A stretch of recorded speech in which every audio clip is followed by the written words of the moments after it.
what you mentioned, Eoin Hayes there, do you think there's still questions for both him and the Social Democrats to answer about not only the circumstances of yesterday, but the circumstances of his selection and his candidacy and his election?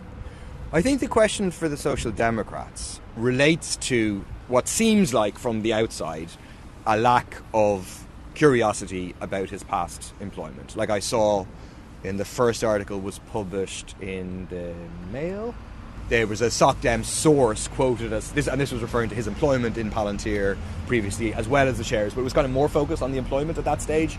And the SocDem source, but they weren't directly quoted, so we don't know exactly whether that's an official line, but the SocDem source was claiming that they didn't know anything about his employment at Palantir. I think, if that's true, if that's the Social Democrat official position, I think that is peculiar. I knew about his employment in Palantir. He did this interview where he speaks about being confidential and so on.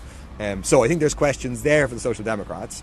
I think the question for Eoin Hayes is really, it goes back to this point about the necessity of recallability. It is very, very problematic. It's less than 2 weeks since the public in Dublin Bay South voted, presumably for a significant subset of the voting population.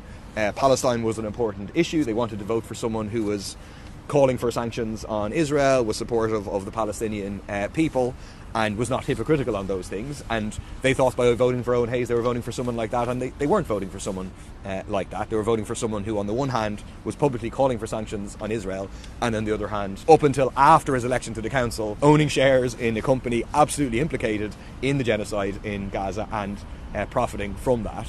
So I think that is a big problem. Should he resign? Well, certainly if I was Eoin Hayes, and I don't like to think I would be in that position, I think the only kind of honourable thing to do would be to resign, would be to make a full explanation, would be to give the proceeds of the profit that he made in terms of these shares to relevant Palestinian charities, and then, if you want to, stand again for election on the basis of giving people the information and allowing them to have it. I think that is a problem, and it is, people can see that, obviously we have our differences with Sinn Féin, but the person who lost out was Chris Andrews. In 2011 I was on a flotilla to break the blockade of Gaza with Chris Andrews. We spent a week in an Israeli prison together. People presumably thought, voting for Chris Andrews or Eoin Hayes, they're both equally on the side of the Palestinian people. It's clear that wasn't the case, and I think that's very, very troubling.